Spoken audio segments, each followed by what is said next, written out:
about is at first, if you could please share about your experiences in the college in your department. Like you were one of us like 2 or 3 years before, and from the journey to presently you are studying at the University of Calgary in Canada, right? Pursuing MS. So this has been a journey. This has been through many plans and apart from that exams and related things like stuff we all would like to know but not much aware about. Many are like having doubts about this GRE, TOEFL, various things. So the reason we would continue with this session is like uh, we want students to get a brief understanding about the whole process. Like most of us are not aware about this process. So I know if you it. could just give a brief about this person, later on there will be questions from our side. So over to you. So basically, I was expecting this to be an interactive session, so I Hmm. would answer all the queries if possible. But yeah, in general, if you ask me to give an introduction, then so hi, this is Sucharita, and and yeah, so someone I started with saying that you share your experience in the department. So my experience in the department was very like cliche. Uh, uh, if I could say that I actually found at that point I was complaining a lot, but now today I find that I had a proper um, background from NIT Durgapur, which I'm kind of proud of. So yeah, a few professors I'll be thankful to all the professors. I really miss them now. And yeah, so as an experience, well, NIT Durgapur comes with its own challenges, as you all know. So first talking about the MS and then the GATE part. So uh, Okay, fir- get also. Okay. just a short brief about Okay, the GATE. sure, sure. But the first the MS part, so MS or PhD in abroad. So what is the first motivation that brings to you applying for University of Calgary or any of the other universities that you applied for? Like many people fear going abroad. Like it is a dream for them. So yeah, the main concern which pops into someone from a middle class family is finance. So how will you finance your studies? So well, so if you're going for a PhD abroad, you'll always be funded. So that's for sure. You'll always receive funding. Maybe it will vary from country to country, but for PhD, you always receive funding. So that's something that you can consider. So many people generally go for PhD directly after their BTech, something that I was also planning for. But yeah, future had different plans. So yeah, and then also you need to consider that it's a 5 year long commitment. So if you're not sure about it, it's like first really make up your mind if you really want to do a PhD. So for PhD, yeah, and for masters, mostly in America, you don't receive funding. For in Canada, you receive funding only if you're a thesis-based student. So if you're into research, only if you're into research, should you take up the thesis-based course. And research also, after coming here, what I realized is what research we used to do back in India is quite different from what happens here. It's quite on the fundamental level. We haven't really done something like in our BTech. I have done a lot of projects in my BTech, but none to that depth as I have to go now. So if you're really motivated or you're really inclined towards research, only then should you think of taking up thesis. So yeah, and so if you're taking up thesis, you'll be funded. You will just like there's nothing you have to pay basically, and then you'll be set. Uh, Apart from that, if you're really interested into industry, then in Canada there's this MyTech scholarship which comes from industry. So you can apply for that and see if that happens. MyTech's आखो ना like अभी भी होता है ना हम लोग का भी. Is I NIT think Durgapur eligible for that? from 2 years it is NIT Durgapur is not eligible. I don't know about the current year, For but what reason? Any idea? because the government has stopped the funding of all the NITs, of the partial funding that government does. Oh, the same thing that happened when I applied, right? Yeah. Okay. Um, so okay, bad luck. For yeah, so for industry, there is this thing called MEng, where it's more related, like you'll have more of coursework than research work. So, well, that will be a bit heavy on your pocket because you won't be receiving funding. But yeah. So in most of the countries, like in Europe, well, in Germany, you don't have any tuition fee. In Netherlands, you don't have any tuition fee. But yeah, the living expenses may go a bit dicey. Uh, yeah. So yeah, that's the first thing that comes into a somebody who is coming from a very simple background. Finance comes up first, and that's the major point which kind of strikes out your abroad studies abroad from your list, right? So you get into known, अब वो तो होगा नहीं, उतना तो है नहीं पैसा. तो ऐसा तो वही, like when you're thinking about it, try to go through all the websites and find out that, and you speak to your seniors and find out that what is the scenario in that particular country or that particular university which you are planning to apply to. Next, as you told about funding, like in thesis based and also in PhD. So does the funding cover everything from, like, what does the funding cover? Like tuition fees, living? Okay, so you want to get into the numbers or should I like be Like just a qualitative one. Like it is okay? covers So everything, or we have to pay a bit for living so expenses. as for me, I get my tuition fees covered, and I get around a certain amount which is more than what is required for my living expense. So as a stipend. So yeah. So for Canada, that's the scenario. But if you're planning to do it in US, if you're planning your masters in US, then you need to get your finance sorted. So what is the first step in applying for MS in abroad? So here there's something where I went wrong. I was planning to do. Um, I thought that first I'll do the GRE and then decide on which colleges. But then when you're applying, when you're giving your GRE, they always ask you for us. Okay, this I want to clarify first. So when you're reporting your GRE scores to some university, it has to come directly from ETS. Okay, you cannot report. For example, today if somebody asks you what's your CGPA, you can report it, right? You have your proof, you can give your transcripts and you can say that, okay, this is my CGPA. But for TOEFL and whichever is ETS, like whichever test you give from ETS, you have to report it from the ETS itself. So you need to order it. So for every order, you have to pay $20. So that's something which is to be considered. So that is somewhere where I went wrong. I always had UMIC in my mind, University of Michigan. So that was there, but for the next three, like you, when you're giving your GRE, you will be asked to give four universities where they will send your scores without any charge. So this, so I was a bit because I wasn't sure which universities to apply when I applied for my GRE. So yeah, that went a bit dicey because. Yeah, then I had to, cut short into somewhere and then fix. So, yeah, so first look into the universities. First, if you're a research based student, first look into the profiles of the professor. First, be sure on what research you want to do. It doesn't necessarily have to be something that you have done in your undergraduate. It can be something different, something you are very passionate about. Like I'm doing something very different from what I did in my undergraduate. So I'm working on the complex fluids lab right now. So that's I've never really worked on complex fluids before. So first, make sure, like if you're into research, okay, if you're into industry, then no big deal. If you're into research, first make sure what you want to work on. Find your passion, and then you can actually go into the various universities and find out like which professor are accepting and which professor works in the domain that you are interested in. So yeah, and only after then, like once you shortlist the colleges, I'll suggest you go for your GRE and your TOEFL or your IELTS, whatever you give. So yeah.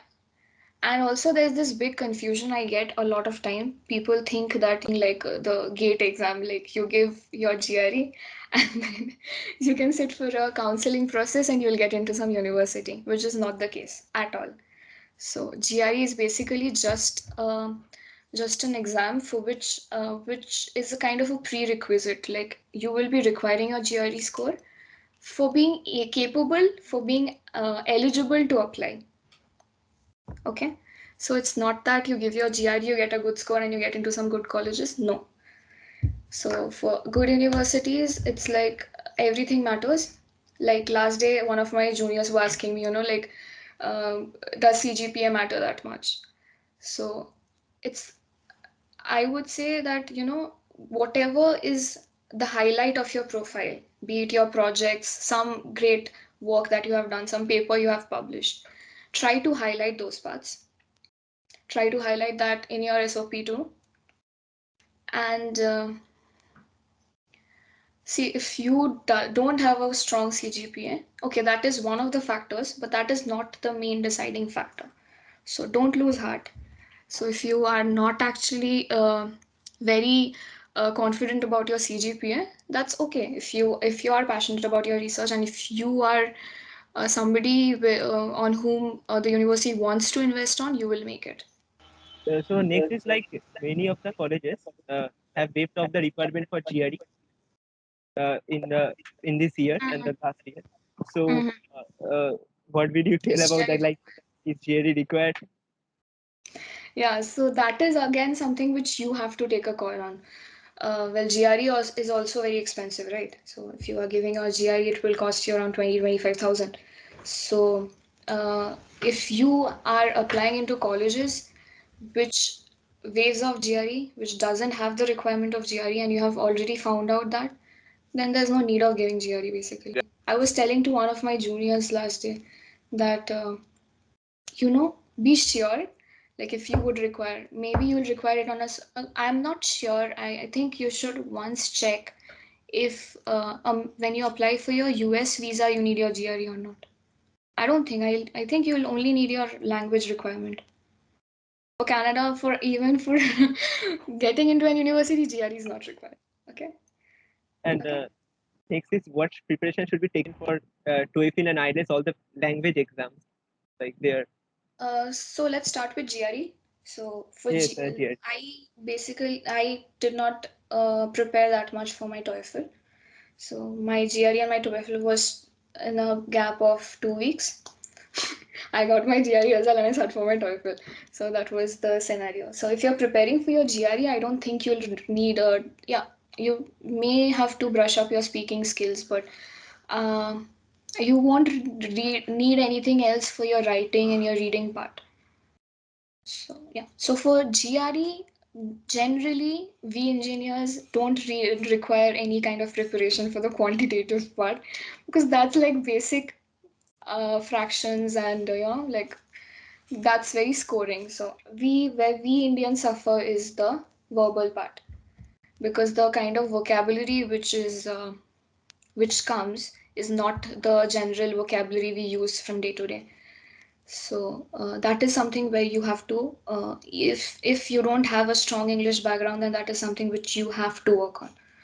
That so generally, if you're working on your GRE, it will take around 2 months of 2 or 3 months of preparation, not more than that. Anybody who is planning to apply for GRE, I'll recommend you to go through the parents 800 words, and for all the words, try and understand the application, like where. So what happens is, if you, like, for example, you're reading avert and then avid, okay? So what happens? You know what is the meaning of avert. You know what's the meaning of avid. So if somebody asks you in that particular sequence, so this is something which happens, which plays with our mind. So if somebody asks you in that sequence, you'll be able to answer. But if somebody just like asks you what's the meaning of avid, you'll be like avid was on top of avert, or like that. You'll be, that is something which plays with your mind. So that is something which you would like to avoid. uh, so what I would recommend is, there are these apps like Magoosh. So you can actually, like, every day you can just give a small quiz and find out that where you stand. uh, and yeah, so always focus on the application, like where do I use this word and how do I use this word. Don't just keep on mugging up, because that won't help. I initially what I used to do, I used to start mugging up and understand, but then later on I realized that it actually made no sense. It that was like no preparation at all. So I started doing this thing. I started working on Margoosh, and then I did not take a subscription. You may take if you want to. You'll get more quizzes, more access to, like, it's like a premium account. So if that works for you, well and good. And yeah, so there are a lot of apps, I think. Yeah, you can also buy the ETS. ETS has a general book. You'll find it on Amazon. So I'll share the link if possible with Rhythm or Shomojit. I'll share the link. Um, so you can buy that. That helps. And for your analytical writing part, okay, so there are basically three parts. One is quantitative, which requires, I don't think we engineers require any preparation for that, okay? Then for verbal, I told you. And the other one is the analytical writing part. Here comes, here is a part which is a bit tricky because it's not basically just an essay. You have to write, you have to, there are two parts basically. One's an issue and the other one is an argument. So for an issue, you have to, there will be a topic given and you have to explain it. You have to give your own views. Whereas for argument, they will give you a topic and you have to argue why that's wrong. Okay. So that writing part is a bit tricky, but if you follow the ETS book, their guidelines, like, and even the Magush ones, that helps. So yeah. So So for the analytical writing, generally it's because, as engineers, we don't write. We, we, we are not in the habit of writing. We are only in the habit of deriving things. So that is some, if this would have happened when we are back in 12th, then maybe we would have been. So we are not in that practice. So try and, like, if somebody is preparing for GRE now, try and practice writing things. For TOEFL, there are four sections: reading, listening, speaking, and writing.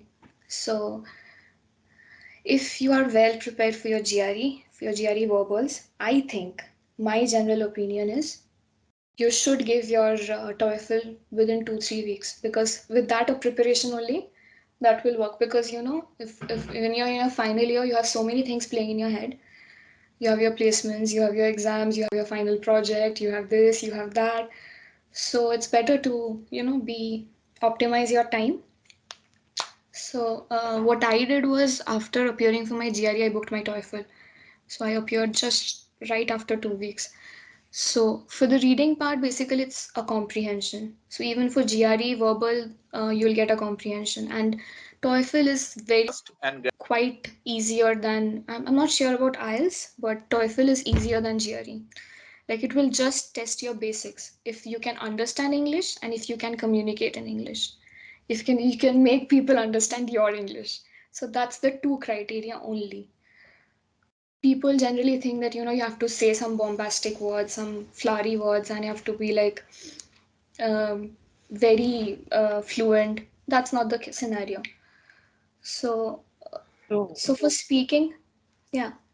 so for the same level of preparation is required for TOEFL as in GRE or No, like no, no, definitely no. For TOEFL, it's a bit easier. If you're not sure about your speaking, you need to work on that. For reading, there will be, okay, I'll just explain the pattern. Okay. For reading, there will be a comprehension. So on the basis of, on the like, after, like, the normal comprehension we had in our back in our school times. So that's your reading part. You don't have to read anything. You just have to read and answer the questions. So, like, you don't have to read it loud. Understand? People generally think that reading means have to read it loud. No, you just have to read the comprehension and answer the questions. For listening, there will be an audio played. So generally, it's a conversation between a professor and a student, or some some student member and another. Like, it's basically related to some university scenario. So for that, for listening, you need to, yeah, so I struggled with my listening. I was very confident, like, what will happen about listening, but then listening, the tricky part is you can listen to the audio, and then after that you can't replay it. For speaking, you need to speak for around 1 minute, 30, yeah, 30, 45 seconds only. So you will be given a topic and you will given 30 seconds or 40 seconds to jot down what you want to speak, and you will have to speak. For your speaking, what generally happens is uh, there are people who can't really like get the grammar right. There are certain section of in the world, there are people who have a different kind of accent, who cannot really get through like what they want to say. So that's something which is to be worried about. But if you're like we I don't think we'll have a much of a deal, like because our accent is quite understandable. And yeah, so just make sure that your words are clear, and keep short sentences. There's no need of like elaborating on something and just trying to impress. That won't help. It's just they just want to know if you can communicate in English. That's the end of it. And for writing, if you are or if you have already appeared for your GRE and you have given your analytical writing already, then this will be a piece of cake for you, because the questions which come, like the essay which generally comes, is quite like simple, and they don't also the word limit is less, so they don't expect you to write something really flowery. So yeah, so for writing, if you are prepared for your GRE, for TOEFL, I'm not sure about the IELTS thing, but I think TOEFL and IELTS go hand in hand. So if anyone is not giving GRE and then opting for only the TOEFL, so How what long will time? they prepare? Yes, how long then is the paper and what? Uh, so for TOEFL, I think not more than 1 month. And yeah, so if also I need to mention that if you believe that your English is not that strong, okay, so just there I know people who go to this coaching centers for the TOEFL, but I don't really see a point, because what they want to know is if you can communicate, if you can make, like, if they'll understand what you say and if you can understand what they'll say, just that. So for TOEFL, yeah, so I won't recommend you to, go and spend the other money. I'll say that you save that money and apply to another college just to increase your chances. And yeah, so if you believe that your English is not that strong, you cannot put your sentences together, then maybe you'll require some time. You will have to give some, that consistent effort needs to be there. Then you're running a marathon basically. So you need to give a consistent effort. Whenever you are confident, you can go and give it. But as I said, they are not expecting you to have a very good accent and a very good vocabulary skills. No, they are not asking for that. They just, because when I gave, I fumbled twice. I remember, and I still got 30 on 30, which was quite unbelievable. So yeah, so they are not looking for flowery language. Is something that I'll say. So what is the optimal time for giving the GRE now? Like October has already passed. Yeah, yeah. Okay, this is another question. So generally, if you're applying to the US, all the applications close down by December, and your results come in, I think, within 2 or 3 weeks. So it's better if you give your GRE by October. By like, yeah, so it's like the time is over. Like, okay, you can give it now, but then you'll have a strict deadline. Like, you need to report your scores too, right? So you get your SOP ready by that time if you want to. And if you're targeting for winter, then I think you'll have more time. You can apply till May. No, I was telling that the next step, uh, Okay, after your GRE and TOEFL. yes, that process of deciding the colleges, like many colleges are there, but we can apply only to a limited colleges due to the funds. Yes. Yes. So Talking about be very choices. sure. Like, yeah, someone know? No, I meant like, what would be the wise choice? I think that's the thing you meant. Yeah. So, Well, first, if you are planning to do your master's in Germany, then they don't require any application fee, so that's free. So yeah, like we Indians, we generally try to, um apply more to, if you're applying to 5 colleges, 2 colleges should be from Germany. Because then you won't require any extra payment. So yeah, so try and I know people who actually apply to 10, 12 colleges, but that doesn't make sense. You will go to one college, right? So yeah, maybe you're trying to increase your chances, but then I'll say that be sure about which college you want to go. Like first, shortlist your college properly. Like if you get into it, you will go. Okay, there's no second thought. So shortlist it that way. And for shortlisting, there's this QS ranking which you can check. You can check the research background if you're looking into. You have to check the projects which currently the department is working on, or the lab on which you want to work on is working on. So these are the few things which you should check. You need to okay, and you also need to check the tuition fee. Uh, what is the amount that you have to pay? So yeah, these are few criterias that you before selecting a college. And also like how to be tactful. I'll say don't apply to more than 6 or 7 colleges. I'll say optimum is 5. But then if you want to play safe, you can go for 8, not more than that. Don't, because it makes no sense. And be sure, like, try to keep, like like the colleges which are like Princeton, Yale type, and also like some colleges which are good but not in that, like, you can understand, like keep a mix Ivy League. proper. Yeah, keep a mix so that because you don't know what are your chances. You haven't read your application from their end, right? So you don't know how they will perceive your application. So it's better to mix and match. Yeah, that's something. So for PhD, is it very important to first contact with the professor? So basically, it's an unwritten rule that you need to get your supervisors, you need to fix your supervisor first. It's only then that your application will be, approved.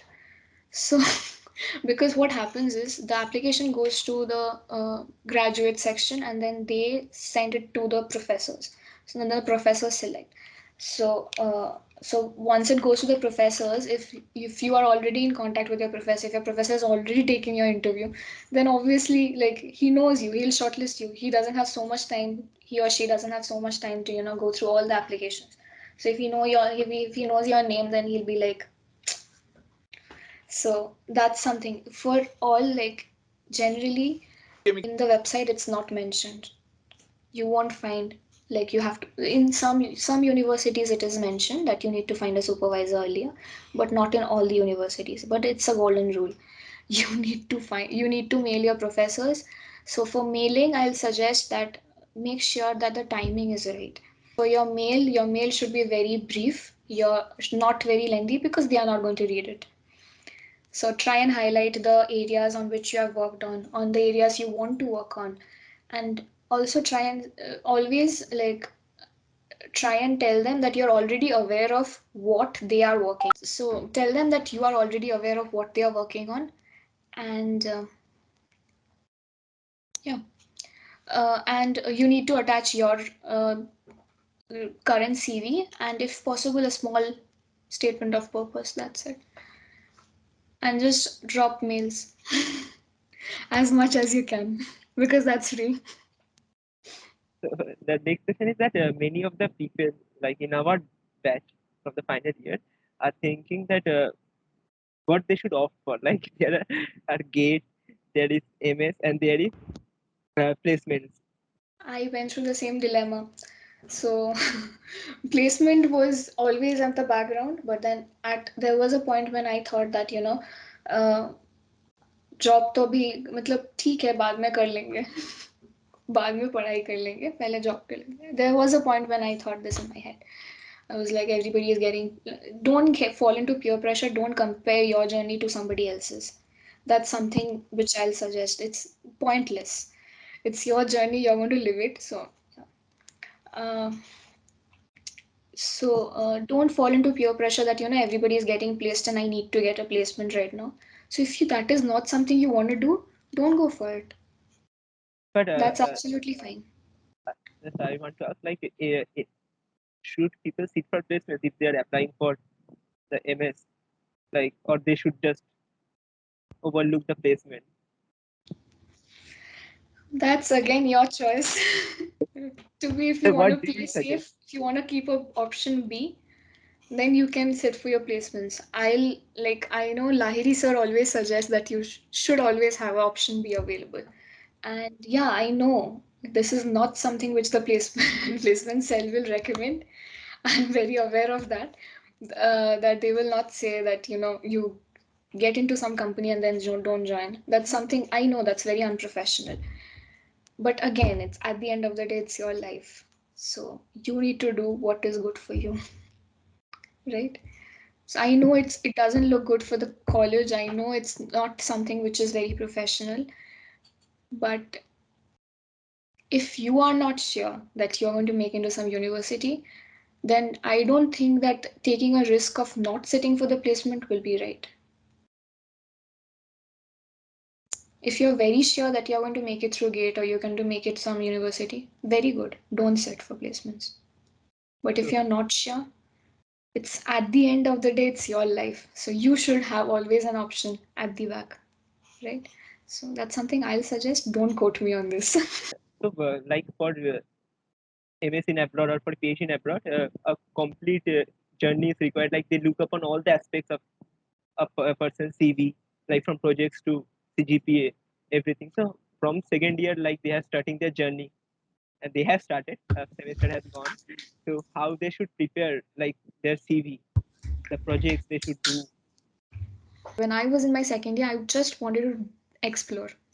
So I spoke to at that time I spoke to GNH sir, and I did a small project on his with him, and that paper got published.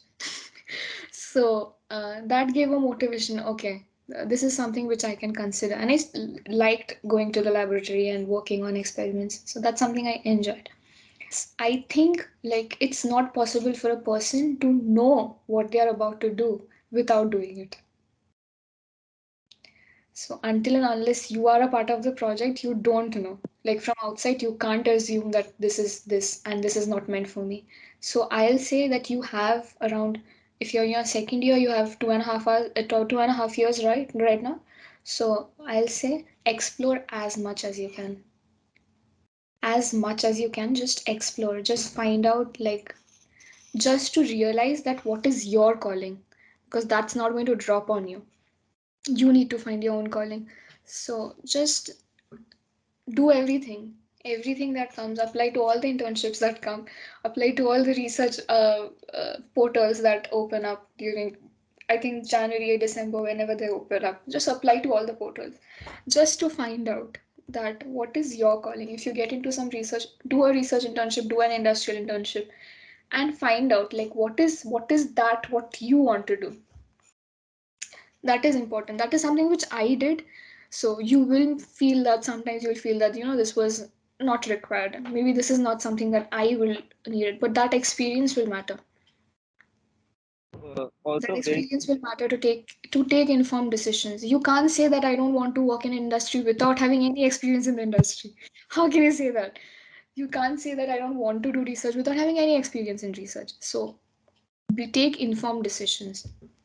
like many of the students now think that like they have internships in the third year, so that is the main. So can they do any internships other than that? Like you have done one with JNH and also Yeah. many more with So skills I that. know this is something which a lot of my batchmates had in their mind that internship is mandatory only in the third year. Why should we go for an internship in my second year? Why should I do something? Well, that's not mandatory, but that will build your experience and that will actually help you. Like when you're sitting for your placements, You'll have those things in your CV no matter what. So even if you're not going for that as your main career, if you're not choosing to pursue it, even then that experience will matter. So you can just randomly, like, your professors are always there for you, right? You can all randomly go and approach them for a project. So I'll suggest that, first try and explore the department first, like do a project in the department, get some idea about research, and then if you want, you can go for a research internship. Like if you're just directly going for a research internship, that may get hectic for you. So I'm not saying it will, but it may. So you can, yeah. So for the department, there are a lot of interesting work going on. So try. I have been working with Lahiri sir even after coming here. So so that's something I just find interesting. So um, yeah, so you can look into that. It's not that you have to restrict yourself to the third year internship, which is mandatory. No, you're doing it for yourself. So there are certain things which are required and certain things which you do it for yourself. So this is something which you are just doing to get experience if you want to do. So there's no pressure, but I'll recommend if you are planning to do your because these questions come up. Then what did you do in your this break? What did you do when there was this semester break? What were you doing? You though people abroad are very open about, if you say that I went for a trip, that's fine. They're very open about that. That okay, you took a day off, you took some day, few days off, that's fine. But again, if you like want to like make him understand that you are serious about what you do, so that that experience will work. Many of the students now ask me like, so I want to ask that question to you. Like many of the students ask me that what is the point of research internships in placements? Like they are not look like that, and they are asking that the research internships are not important for placements in the industry. So you have been placed with the petrochemicals, so you will be the most apt to answer that. This. So what is the point? So well, I did a lot of research projects and I kind of hid a few things. Like I highlighted my industrial things which I have done. Like I've done an industrial training, I've done an industrial project. So those things were the highlights of my CV when I appeared for my interview for HPL. So I tried to curb. Yeah, I won't say that I did not mention. I did mention, but if you look at my CV, that the highlight was the industrial things that I've done. So I was asked this question. I was literally told for half an hour that, we don't feel that you are meant for an industry. We have a feeling that you will not join. So you need to convince them. Like you need to uh, tell them. So this very particular answer which Lahiri sir had suggested me to give, and I kind of framed it in my own way, and I told them that Um, so it's like engineering is basically how to ride a bicycle. You can read 4 to 5 books on how to read a bicycle, but until and unless you sit on a bicycle, you will never learn. So that's the same thing. You can read a lot of books, you may be up to date with all the theory, but until and unless you work in an industry, you'll never be an engineer. So that is something which I believe. Okay, another thing, another pro tip for your placement: be very humble. Please be very humble. Tell them that, don't try and show them that I can do this for you, I can do that for you. No, you are going to learn. Your main objective is to learn. After that, yeah, you will do. But then what you are looking for is a learning experience. You're not looking for the perks which you'll receive, but just your main motive is to learn. So uh, so you can actually put it through that, I feel that I have done my side of the story for my BTech till now because I don't have any industrial experience. So I want to go to the industry and learn first. Many of the uh, programs in the MS for MS and PhD, some require work experience. Like in Germany, I saw some programs that require work experience for applying to MS. Yeah, so those programs are built for industry people. So they will ask for an, but like there are many people who work in an industry and then come back to study. So So is it to also an option? Like when yeah, that is if also an option. But I personally did not opt for that because I was not sure if after a break I'll be able to come back to studies, to academics. I was not sure about that. So after analyzing that, I took a call that no, let's complete my studies and then go for a job. So for those colleges which actually ask uh, for an industrial experience or any work experience are basically based on uh, certain managerial skills or certain things which you need, which you will develop only if you come from an industry. So yeah, that is also something you should check before applying. so one people has asked me in WhatsApp to ask you that what are the burning topics of research in chemical engineering? Today, well, I am working on graphene aerogels. I'm working on carbon dioxide capturing. That is something which carbon dioxide capturing is a hot topic right now because big people are investing on it. So, uh, yeah, and there are like basically there are very broad domains which are like if you are looking into CFD or looking into nanotechnology, these topics are going to stay for a long time now. And also, as a chemical engineer from NIT Durgapur, I can tell you that we don't have that kind of a biological background. Like, we don't have a very strong foot on biology. But there are a lot of applications of chemical engineering in the biological field, which a lot of people are working on. Like, if you go through any university, you'll see like everybody is working. And after this, pandemic, this has increased even more. Lot of people are working on proteins, on point of care diagnostics, on yeah, so a lot of things basically. So on diagnostics, on vaccines, like all these things. So these are the hot topics which are going to stay for a long time. So make sure that if you are going for biology, you need to be see. You will have time to get up to date about the topics like the whatever you need to study on, but make sure that you have that kind of a you know you have made up your mind that you want to do that. So that's something that you want to look into because I was not very sure. I was never good at biology, though my search project was related to COVID, but that was very much related to modeling and stuff. Uh, so when I was doing those things, I realized that this is not something which I want to get into because that will be a lot of work. But I won't say that that is something which is not possible for anybody. So you can do it. There are a lot of people who actually I think do. our alumni are also working like from Yeah, some of our alumni is also working. Yeah, yeah. uh, so I will now come to the gate part, uh, Hmm. the Sure. last session. So the first important question about gate is that how to start preparing from gate, like for the second and the third years, because for fourth years it is already only 2 months or 3 months left at the most. So for the So all second the and best to all the final years. Kill it. So yeah. So if your gate is very what to say,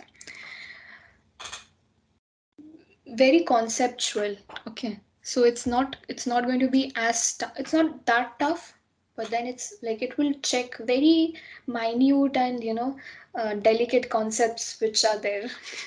So for gate, my preparation I started after my fifth semester. After my fifth semester I was doing an industrial training at DSP. So it was around that time that I started my preparation for gate. So basically, the background was whatever, like, whenever my way of studying was a bit different. I used to, like, if I'm studying something, I used to, like, complete it and then only shift to some other topic, okay? So, I used to, like, go through YouTube, like, NPTL or whatever on 2x. The NPTL on 2x. So NPTL, yeah. So all those I used to like go into and only then leave. So my notes and all were ready by the time I was in my third year. So I did not prepare those notes keeping GATE in mind, but those were there. Like those actually helped me when I was preparing for my GATE. So the background which I had for my second, third, like third, fourth, and fifth semester helped me because by the time you reach your fifth semester, you have covered all the GATE subjects. Yeah, mostly. So that background was very important. So then I started back. I started from fluid mechanics. I started from thermodynamics. The courses which I did in my fourth, because the fifth one, what I studied in my fifth semester was very fresh in my mind. So I started from what I studied in my third semester. And then initially, what I used to do is I used to watch videos, make notes, make points on GATE, like, and yeah, and I also recommend watching the lectures of Debashish sir, Debashish Sharkar. He has put all the lectures on YouTube now, so it's really available. Just go and watch them. It's really helpful, and his notes are really, it's life savior, really. So and then my kind of studying is very different. What I do is I read something, I think on it, and then I come back and read again. So I that is something which I followed when I was preparing for GATE. So if today I'm reading fluid mechanics, in the evening I'm reading control, then again tomorrow morning I'll come back and check fluid mechanics again, just to be sure that all the concepts are in place. So that And is something. Yeah, and then also like always make a note, small notes, which is just to brush up, like don't write everything there. And yeah, last year questions, very important. Don't fall for the solutions which are given here and there, but try and find the right solution. If you don't find, then reach out to somebody. But Unireputation can be a good site for that previous year. well, I will not suggest EII because I had a feeling that I took subscription for EII and then I was not very satisfied with it. Again, don't quote me on that. I'm not getting into trouble. So EII, and then yeah, unit operation. That site is really good. And if you So, have any doubts, you can actually mail them and they respond. Like they will take some time, but they do respond. And also now their third years are eligible for GATE. Hmm. So what are the advantages of giving GATE from third year itself? I'll say experience because like if you are going for your GATE, like what happened to me is whenever I used to give for mock tests, I give a like a very less mock tests. Okay, at the end I just give around 5 to 6 maybe. I used to give just previous years, just practice. So when I used to give my mock test, what happened? What used to happen is that you have your one like the 1 mark question first, and then you have your 2 mark question. So your mind is kind of said that okay, the first 15 questions are 1 mark, and then are 2 marks, right? But when you go for your GATE, so I did not go. I because it was COVID, and then I did not actually give a proper mock test or whatever you call it. So so what happened is when I went for my GATE, I was stuck in the second question, and I'm like, wait, this is supposed to be 1 mark. Why am I struggling here so much? So I saw it, and then I realized later on that it's 2 mark question. It's a 2 mark question. So this experience actually helps. So if you're giving it in your third year, you're already used to it, and also the environment, like it's a 1 day match, so that environment can completely make or break everything. So that will actually it's a good. And then I know people who even in their third year they score really well, like I know Shomojit did very well. So yeah, so that's a plus point now that will boost your confidence. hi Didi, I'm Shamaro from second year. I wanted to ask a question. How early should we start applying to colleges abroad if we are planning to go for research? That depends on the kind of intake that you're planning for. So generally all the colleges have two intake, one is the winter and the other one is fall.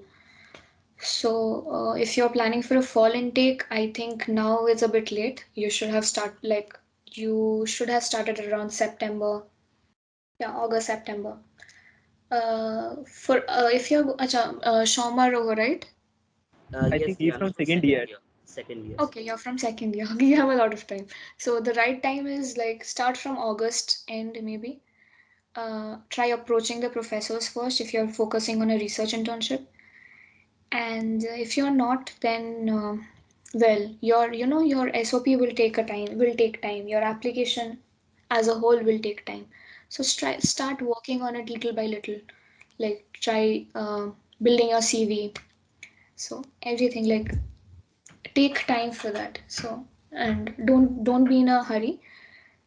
For mailing the professors, I think August 10th is the right time if you're planning for a fall intake. For winter intake, again, I think December, December or early January is right. Uh, and application generally close for fall intake in December. In the US, in Canada, I think it closes a bit late. So you need to be up to. So it will all be mentioned on the website. So just go through the website, and also the website will look very intimidating. Going through so many websites, you'll be like, "What? Why the hell? Like it's so much work. Why am I doing this?" But like you have to go through it. You have to just bear the pain. Didi, first of all, thank you for coming here. Uh, we told you that Thank you it. for calling me. We told you that the session would be a completely on GRE and all that, but maybe it has diverged a bit here and there because we actually had our freshers today, or an event like a freshers, I if know you I might saw. say. So there are a lot of second years who have come today also. So um, I hope you enjoyed this, and Thoroughly, thoroughly. Really honored to be a part of this and humbled. So, so once again, thank you, Liti, and thank you everyone for being Oh, here today. anytime. Yeah. Thank you for Happy. the chess team for helping us organize all of this. You know, you guys have made this possible.